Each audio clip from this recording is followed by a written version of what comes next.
ئازان سڵاو خۆشحاڵین لە بەرنمەیەکی ڕاڤە بە دیدارتان شاد دەبین. تەوری بەرنمەکەمان پێگەی هەرێمی کوردستان لەسەر ئاستی نێودەوڵەتی بە میوانداری بەڕێز کاک مشخەڵ کۆڵۆسی سەرۆکی ناوەندی چاوی کورد. کاک مشخەڵ خۆشحاڵین و بەخێر بێت. زۆر سپاس. کاک مشخەڵ ئەمیش لەسەر ئەوە قسە بکەین کە هەرێمی کوردستان لە ماوەی هەفتەی پێشووە شتێک لە جم و جۆڵی دیبلۆماسی ناوچەکەی گرتووە بە تایبەتیش بەشداری سەرۆکی هەرێمی کوردستان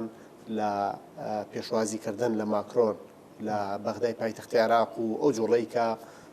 عێراق بەخۆی بینی و بەشداری هەرێمی کوردستان کە تەسەور ئەکرێت یاخردنەوەکان بەشێکیان وان کە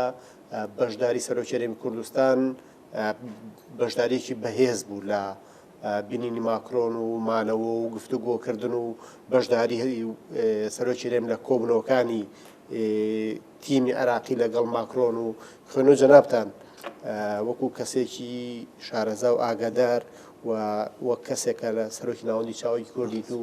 ناوەندی چاوی کوردیش ناوەندێکی توێژینەوەی سیاسیە. خوێندنەوەی ئێوە چییە بۆ ئەو جوڵە دیبلۆماسیە؟ ڕاستی جوڵە دیبلۆماسیەکە لە کاتێکە کە بارودۆخی عێراق بە هەستیارترین دۆخی خۆی تێپەڕێ لەبەر دوو سەبەبێکیان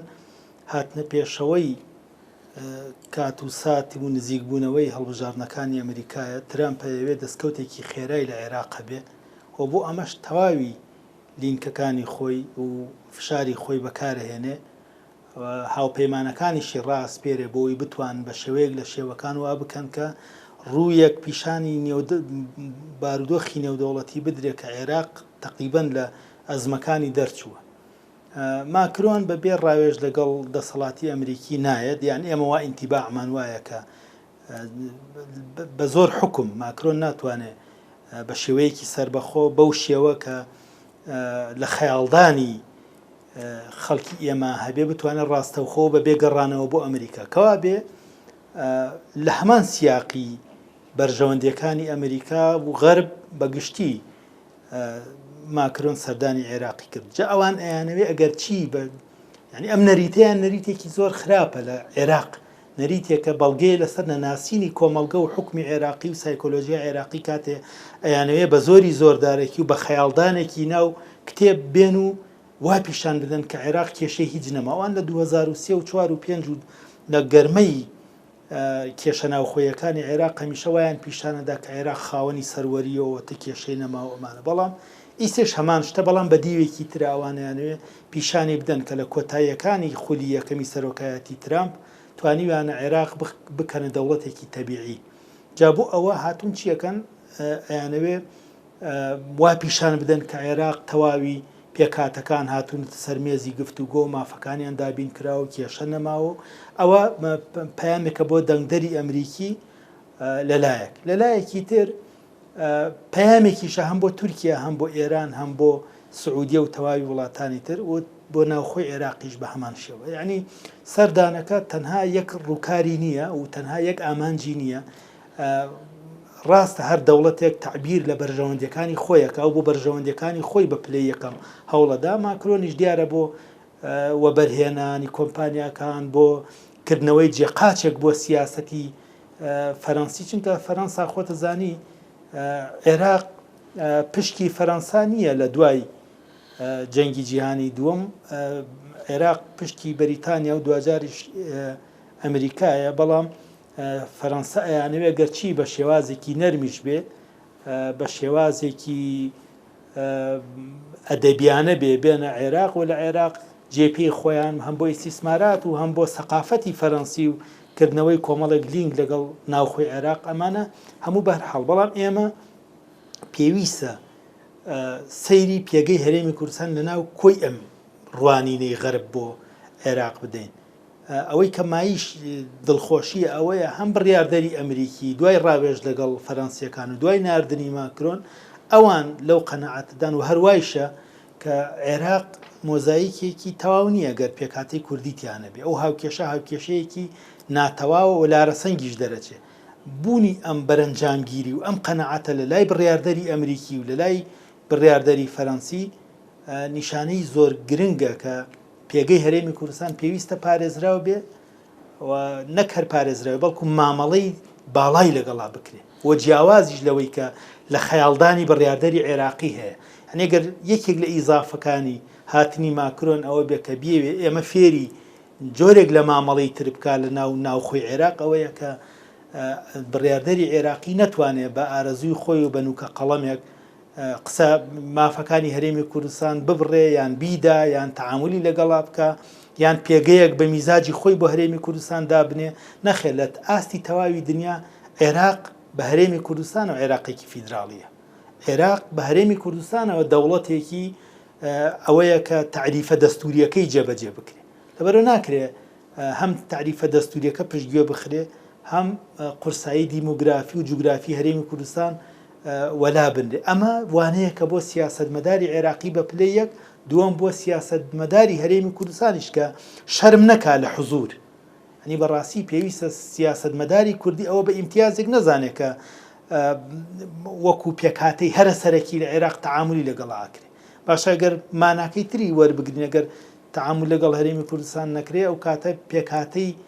مێزە سیاسەکەی عێراق چۆنە بێ یەک ڕەنگ و یەک ئاراستە و یەک بیرکردنەوە و یەک شێوازە بێ لەبەرەوە ناتەواوە و دەرچوونە لەو استراتیژیەی دروستکردنەوەی عێراق کە ئێستا ڕۆژئاوا ئەوێ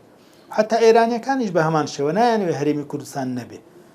تورکیش بە هەمان شێوە یانوێ هەبێ بەڵام بە ستایلی خۆیان بە بۆیاخی خۆیان ڕۆژئاواش بە هەمان شێوە مەوسا لە ماوەکانی ڕابردووە بە تایبەتی دوای ڕێفراندۆم کە ئێمێستا لە مانگی لە سێمین ساڵیاتی ڕێفراندۆمین گوشاری حکوومەتی عێراقی و دەوڵەتی عێراقی و هێزە مەسەبیەکان بە تایبەتی مەسەبی شیوعی لەسەر قەواری هەرێمی کوردستان و وجودی کورد زۆرە بەخەنۆی جەنابەت ئەم هاتنەی ماکرۆن و ئەم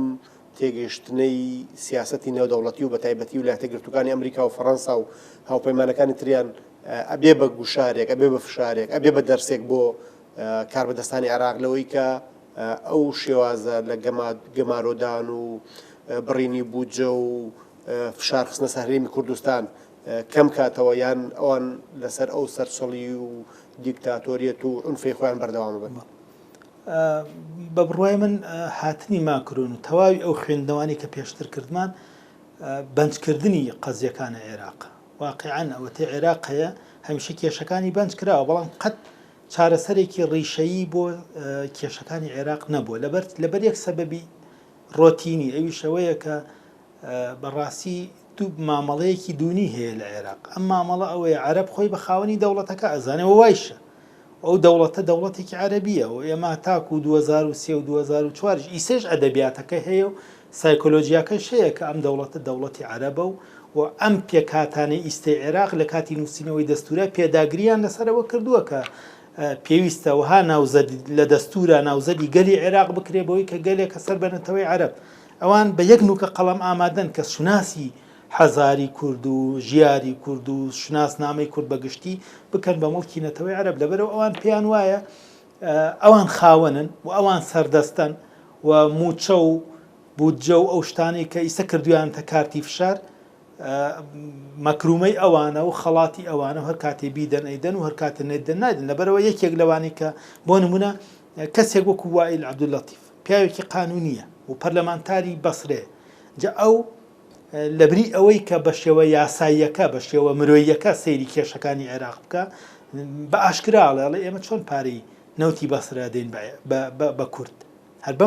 بەم مانە تایفیە بەم دەربڕینە تایفیە لەبەرەوە تۆ چاوەڕوانی ئەوم بە سەردانی سەرۆکێک بێتە هۆی کۆتایی هاتنی ئەم فەرهەنگە فەرهەنگێکە وابەستەی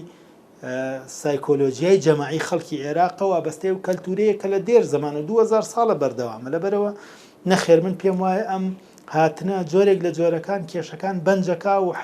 تونوتیژەکەی خاوەکاتەوە بەڵام نابێت ئەوەی چارەسەرکردن تەنها بە جیابوونەوە ئەبێ هیچ چارەسەرێکی تر لە ئارادانیە و 100 ساڵی ڕابردوو بەڵگەیەکی زۆر ڕوونە و بایی ئەوە ئەرگۆمێنت لە بەردەستایە کە بزانین و دانی پیا بنین و بیسەلمێنین کە ژیان لەگەڵ ئەو عەقڵیەتە ژیانێکی زۆر ئەستەمە و نەوەکانی داهاتوو من هیوادارم بەو ئایندە نادیاریان نەسپێری مامۆستا هەرێمی کوردستان لە بەردەم ئەم دید و تێڕوانینە شۆڤێنی کە عەرەب هەیەتی و بە تایبەتی عەرەبی شیعە کە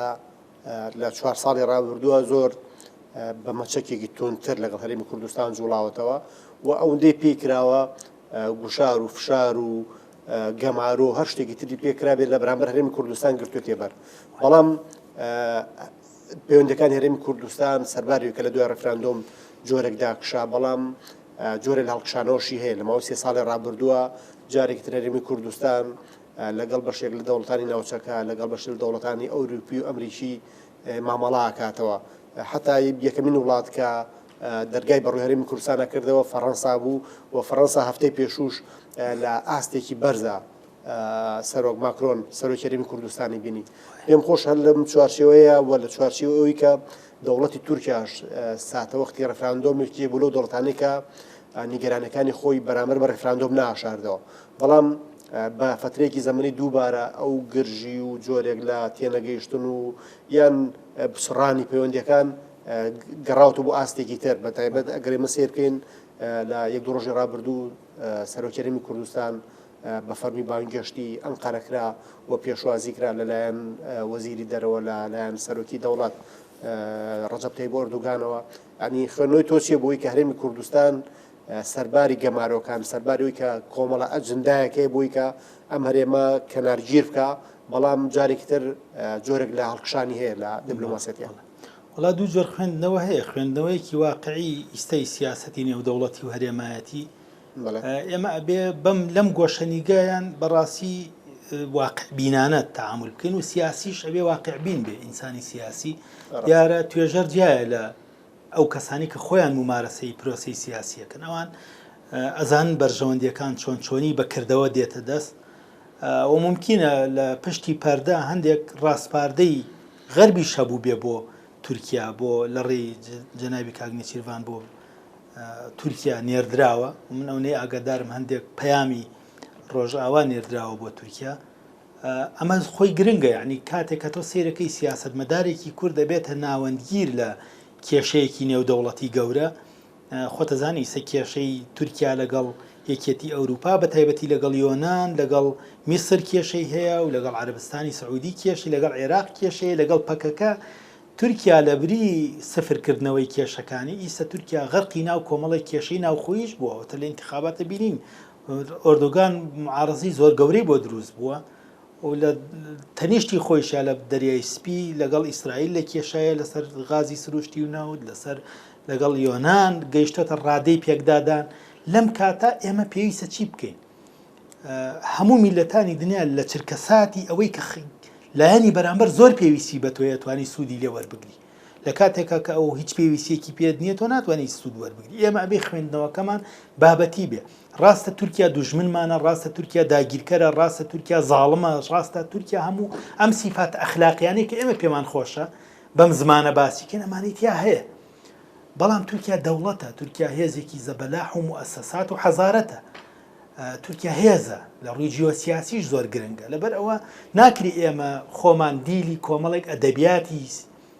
عاتیفی بکەین وەکو شعر بیڵێنەوە کە تورکیا زاڵمە. هەتا 500 ساڵی تر بڵین تورکیا زاڵمە، تورکیا زاڵمە، تورکیا هەر لە زوڵمی خۆی ناکەوێت. ئێمە بێ بە کۆمەڵێک هەنگاوی پراگماتیکی ئەوەی کە ئەتوانین بەدەستی بێنین لەو چرکەی کە تورکیا زۆر پێویستی بە هەناسەیەکە بیدا، لەو کاتە ئێمە بتوانین لە مقابلی ئەو هەناسە شتێکی لێوەرگری. ئەمە پرۆسی سیاسی وایە لە دنیا. ئیستا ئەگەر سەیری جەنگی سارد بکەین لە کاتێکە کە ئەوروپا و ئەمریکا پێویستیان بە دروستکردنی بربەستێک بوو لە بەرامبەر مەدی شوێعی و هەڵکشانی کۆمۆنیزم، توانیان تورکیا تەیارکەن بە کۆمەڵێک چەکی پێشکەوتوو بە دروستبوونی ئەمنیەتێکی سەقامگیر. بە هەمان شێوە تورکیا ئەتوانێت فۆتۆکۆپی ئەم پرۆسە لە هەرێمی کوردستان دەسەبەر بکە. مۆسە مەشغەڵ پێم خۆشە کە وردۆردە بەرە کۆتای بەرنامەکە ڕوین قسێک لەسەرەوە بکەین کە هەرێمی کوردستان ئەکرێت لەم قۆناغەیە بڵین لە قۆناغێکی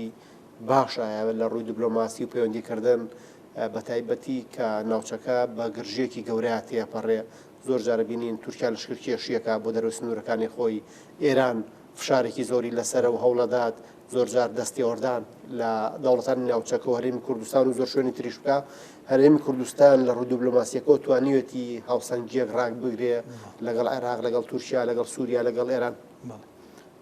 خۆی هەرێمی کوردستان ئەمە دیاردەیەکی نائاساییە چون هەرێمی کوردستان ئەتوانین بڵێن ئەکتەری نێودەوڵەتی نییە خاوەنی سەروەری نییە جا ئەمە کە ئیسا توانە ڕۆڵێک ببینێ هەر خۆی لە خۆیان بوونی ڕۆڵەکە هاتنی ناوەکە لە ئەخبار زۆر زۆر مهمە ئەگەر بێت و سەرنج بدەیت لە هەموو دنیا هەرێمی فیدراڵی زۆرە زۆرینەی زۆری وڵاتان فیدراڵین بۆ نمونە ئیسە ئیمارات کە باسەکری ئیمارات هەر یەک ئیماراتە ناکرێت شاری قەو خۆی وەفد بنێرێ تێبکە بەڵام کاتی هەرێمی کوردستان کۆمەڵێک مواسەفات و خەسڵەتی تایبەتی هەیە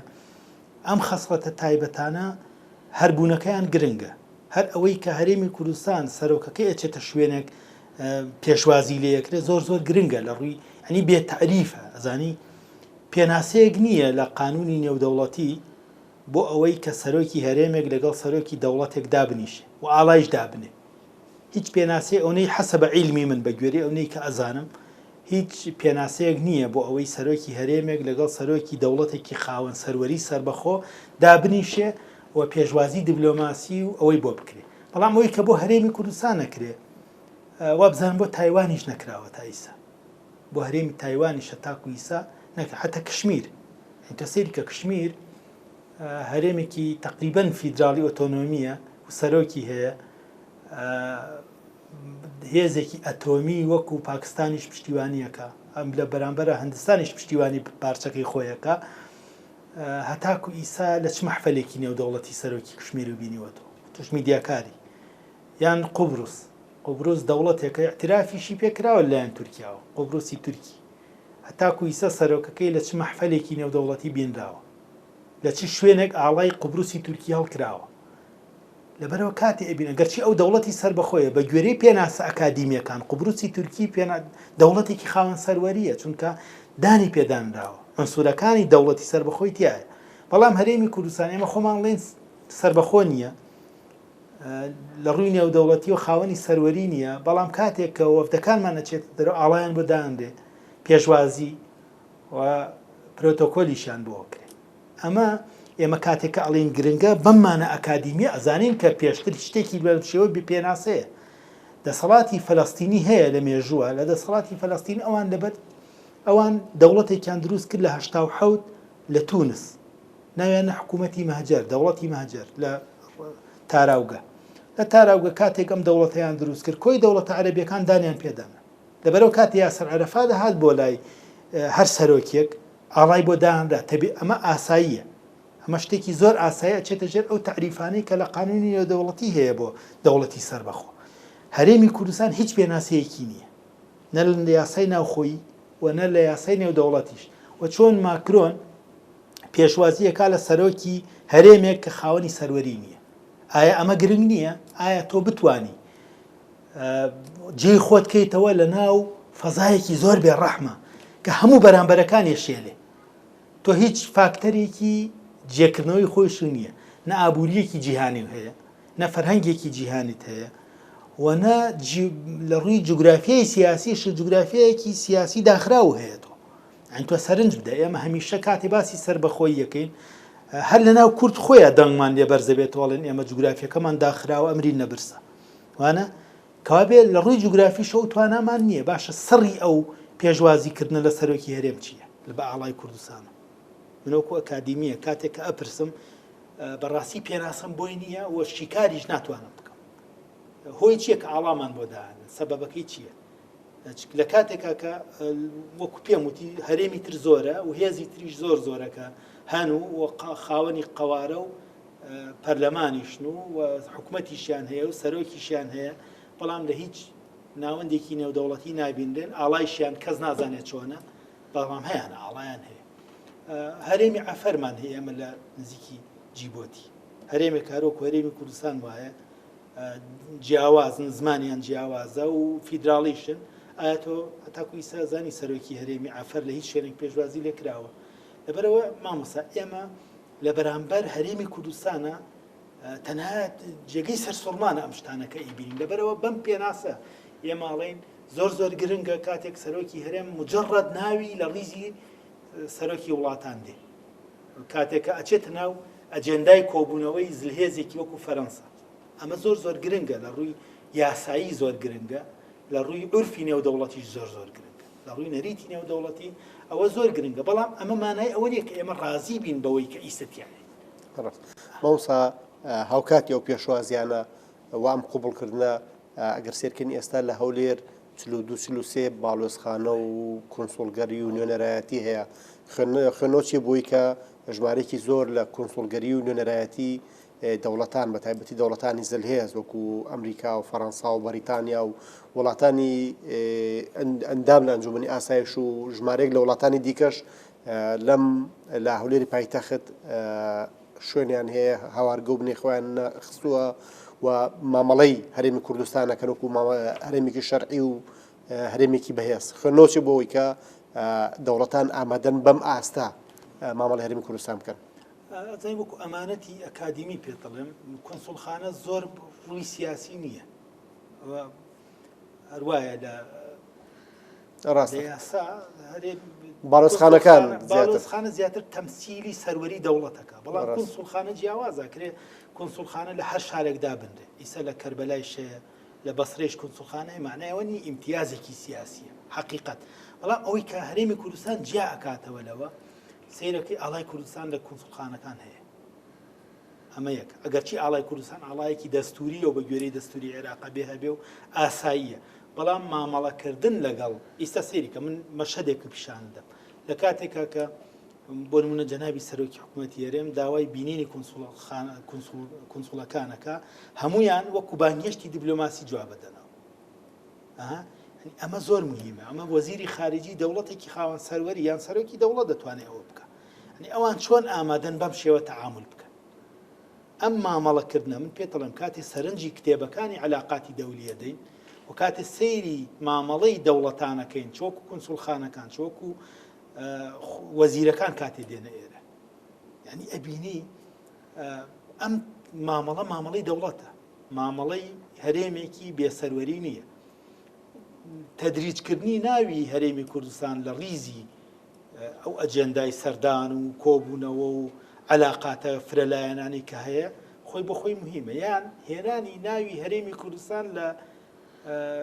پرێس کۆنفرانسەکانی کۆشتی سپی و ناوەندە باڵات جیهانیەکان من ناڵێم شتێکی نائاسایی زۆر نائاسایی چونکە خەباتی کورد زۆر لەوە زیاتر هەڵەگرێ بووە ئێمە خۆمان ڕازی نەبین بەوە بەڵام ئەگەر بین پێوانەی بکەین بە وڵاتانی تر بە هەرێمەکانی تر بەڕاستی نائاساییە بەڕاستی مای ئەوەیە کە ئێمە شانازی بکەین بەوەی کە گەیشتوێنێتە ئەم ڕادە و من هیوادارم ئەم نەوەیی کە ئێمە توانیمانە بگەین بە ئەم ڕادە و بەم ئاستە بتوانین زیاتر بەرەولووتکە هەڵکشێن و نەوەی داهاتوو لەگەڵ دەوڵەتێکی سربەخۆ لەدایک بێ و چاو بکات. مامۆستا ساڵانی ڕابردوو شاهێدی ئەو بووین کە بۆ نمونە سەرۆکی هەرێم یا سەرۆکی حکوومەتی هەرێمی کوردستان بەشداری کۆڕبەندی داڤۆس و کۆنفرانسی میونشن و بەشێکی تر لەو کۆنگرە و کۆنفرانس نێودەوڵەتیانە بوون کە زۆرجار ئەم کۆنگرە و کۆنفرانسانە لەسەر ئاستی سەرۆکی دەوڵەتان بەشدارە بوون و دەوڵەتە سلێسەکان وەکو بۆ نمونە ترامپ و سەرۆکی دەوڵەتە گەورەکانی ئەوروپا و ئەوانە بەشدارم کۆنفرانسا بوون هەرێمی کوردستانیش بەشدارە بوو و زۆرجار ڕۆڵیشی ئەبوو و زۆرجار قسەشی ئەبوو لەوێ خوێندنەوەی جەنابەت بۆ داهاتووی پەیوەندەکانی هەرێمی کوردستان خوێندنەوەیکی چۆنە ومێدت هەیە لەسەرەوەی کە هەرێمی کوردستان لە پاڵ ئەوەی کە بۆ نمونە سەرۆکی دەوڵەتانی لە چەشنی فەڕەنسایەتە هەولێر و لە بەغدا سەرۆکی هەرێمە بینێەوە سەرۆکی دەوڵەتان پێشوازی لە سەرۆکی هەرێمی کوردستانەکەن ئامادەن کۆنسوڵخانە لە هەولێر بکەنەوە ئامادەن پێشوازی لە وەفدی کوردی بکەن ئامادەن کورد لە کۆنفرانس و کۆڕبەندە نێودەوڵەتیەکانە حزوری هەبێ و قسەی هەبێ ومێدت هەیە بۆی کە ئەم بەشداریە دەلاقەیەکی گەورەتر فراوانتری هەبێ لە داهاتوە. وەڵام من ئومێدم هەیە زۆر باشتر بێ بە حکمی ئەوەی کە بۆ نمونە ئیستا گەربێت و ئێمە وەکو پێدراوێکی سیاسی مامەڵە لەگەڵ سەردانەکەی جەنابی کاگنێچیروان بکەین بۆ تورکیا ئەبینین دوای ئەوەی کە سەردانەکە ئەکرێت تورکیا هەموو ئۆپەراسیۆنەکانی خۆی ئەوە سێنێ لە خاکی کوردستان ئەمە خاڵێکی ترەوەنەی کە من بیستومە تورکیا نوێنەرایەتی حکوومەتی هەرێمی کوردستان بە فەرمی لە دەرەوەی سەفارەتی عێراق لە ئەنقەرە بۆ هەرێمی کوردستان ئەمەش خاڵێکی مهمە. یعنی تۆ سیر کە وەکو پێتەڵم ئەمە جۆرێک لە سەفارەتە، جۆرێک لە بەڵام بێ پێناسەیە. مشکلەکە ئەوەیە ناچێتە دژێر هیچ فەقەرەیەکی قانونی، بەڵام دوجار ئەمە ئەکرێ ناوی بنێن دیفاکتۆیە. شتێک لە هەرێمی کوردستانە ئیسا سیریکە گەر باسی کۆنگرەکانی داڤۆسی کرد. کۆنگرەکانی داڤۆس هەمیشە هێزە کاریگەرە ئابوووریەکان بە پلەی یەکەم بەشداری تێداکەن، ئەمە ڕاستە. بەڵام سێرەکە عێراق دەوڵەتێکی نەوتی ئەندامە لێ ئۆپیک وانە کاتێک سەرۆکوەزیرانی عێراق ڕوا چ پێویستەکە هەرێمێکیش بڕوە. تۆ سێریکە ئەمە مانای دابەشبوونی بە بایەخی عێراقە بەسەر دوو بەشە، هەمە بێ بەغدا بڕوە هەم بێ هەرێمی کوردستان بڕوە. بەغدا ناتوانێت تەمسیلی هەرێمی کوردستان بکە. ئەمە زۆر زۆر مهمە. یعنی بڕیاردەری نێودەوڵەتی و ئابووریە گەورەکانی جیهانی شتێک گەشتوون لەوەی عێراق تەنها بریتینە لە بەغدا. چونکە ئەگەر بریتی بێ لە بەغدا هەر سەرۆکوەزیرانی عێراق بڕوا بەسە، بەڵام لە هەمان کاتا بێ سەرۆکوەزیرانی کوردستانیش بڕوە. ئەو کاتە سەرۆکوەزیرانی کوردستان لە دیدی نێودەوڵەتی لەو مەحفەلە تعبیر لە توانای ئابووری کوردستانەکە نەک توانای ئابووری عێراق. ئەم جیاکاریە کێ دروستی کردووە؟ ئەم تێگەشتنە چۆن دروست بووە، چۆن خەمڵیوە و چۆن بووەتە حرەکەی سیاسی. تۆ بیر لەوە کەرزانی کاتێ من و تۆ ئەمانەی پانێڵێک بکەین، تۆ مەجموعەی خیاراتی لە بەردەمایە چی وایە هەرێمی کوردستان ببێتە خیارێک بۆ بانگهێشتکردن. چۆن ناوترێ ئێمە کاتێ بانگهێشتی سەرۆکوەزیرانی عێراقەکەین پێویست ناکە کوردستان، بەڵام ئەوان بانگهێشتی سەرۆکوەزیرانی کوردستانیشەکەن کەواتە ژمارەیەکی گرنگە. ئەم ژمارە گرنگە وای کردووە لە بەرچاوی بڕیاردەر بێ. تعریفەکە هەرچی بێ لە ڕووی قانونی نێودەوڵەتی و لە ڕووی نەریتی نێودەوڵەتیش دوجار ئێمە لە بەردەم واقعەکەین. ئەو واقعە پێمانڵێ هەرێمی کوردستان یەکەیەکی ئەکتیڤە. ئەم یەکە ئەکتیڤە ڕاستە کێشەی هەیە، ڕاستە ئێمە ڕازی نین بەو ئاستی کە ئیسەتیایەتی، بەڵام بواری جوڵەکردن بۆ کارکتەری کوردی هەرەو نییە، چونکە کارکتەری کوردی کارکتەرێکی بێسەروەریە، کارکتەرێکی ژێردەستەیە. و من پێم وایە ئەگەر بێت و پێوەری ئەم سەروەریە دابرین بۆ میلەتانی تر، پێم وایە ناجحترین هەرێم لە دنیا هەرێمی کوردستانە کە توانیوێتی دەنگی خۆی بە زمانی خۆی بگەێنێتە مەحفەلی نێودەوڵەتی و بەبێ بوونی فلتەری دەوڵەتە ئەسڵیەکە. ئیستا نوێنەری هەرێمی کشمیر لە یەکێتی ئەوروپا توانیوێتی هیچ بکە، بەڵام ئێمە لە یەکێتی ئەوروپاش نوێنەرایەتی هەیە، لە برۆکسل هەیە. ئەمانە خاڵی گرنگن، نابێ بە کەمی سیرکەین. بەڵام کورد وەکو عەقڵی جەماعی، وەکو استراتیجی نەتەوەیی پێویستە ئەمەمان بەدەستهێناوە، بەڵام ئیکتیفا نەکەین بەمە، هەنگاوی تر بنین، داخوازی تر سەقفی داخوازیەکانمان بەرزکەینەوە. لە کاتێکا وەکو پێم وتی ئەگەر بێت و سەرنجی تیپەکانی یاری بدەین، کاتە تیپێک زۆر لاوازە لەو کاتە تیپەکەی تر هێرشی زیاترە کاتە سەری و محاولەکە گۆڵی زیاتر بکە و نقاتی زیاتر تۆمار بکە. لەو کاتە کە تورکیا زۆر پێویستی بە دەرچەیەک هەیە بۆ هەناسەدان، ئێمە پێویستە لەو کاتە پێ بخەینە سەرمەلی و داخوازی زیاترمان ببێ. نابێ ئیکتیفا بکەین بەوەی کە تورکیا دراوسەیەکی ڕاستە. یعنی ئێمە چەندی بکەیت تورکیا دوجار دراوسەیەکی زۆر گرنگە بەرە ئەوروپا. ناکرێت ئێمە دژایەتی تورکیا بەو شێوە بکەین، بەڵام ناکرێت دۆستایەتی بکەین لەسەر سەوابیتی نەتەوەی خۆمان. ئەم سەوابیتە نەتەوەیە پێویستە چی لێ بکەین؟ پێویستە بیکەین بە مادەیەکی سیاسی. وەکو پێم وتی ئێمە نابێ ئایدۆلۆژی بین زۆر. ئێمە استراتیجیە لە ئایدۆلۆژیا. من هەمیشە ئەڵێم استراتیجی نەتەوەیی ئێمە ئەبێ سەربەخۆیی بێ. چۆن یاریەکە دابەش بکەین بۆ گەشتن بە سەربەخۆیی، چۆن کاتەکەیش دابەش بکەین. لەم کاتە و ئەم جیلەی ئێمە چیمان پێیەکرێت بۆ گەشتن بە سەربەخۆیی؟ ئەوەیە کە ئیستا ئەیبینین وە کورد دەنگە، ئاڵای کوردستان ناسراوە. ئەمە ژێکێکە لەو جیاوازیانەی کە جوودی کورد جا ئەکاتە لە جوودی نەتەوەکانی تر. کاک مشخەڵ کاتی بەرنامەکەمان تەواو بوو. سوپاس بۆ ئامادەبوونت لە بەرنامەی ڕاڤا. کاک مشخەڵ کەوڵۆسی سەرۆکی ناوەندی چاوی کورد، زۆر سپاس بۆ ئامادەبوونتان. زۆر سپاس. ئازیزان تا بەرنامەیەکی تر بەخواتان ئەسپێرین و خواتان لەگەڵ بێ.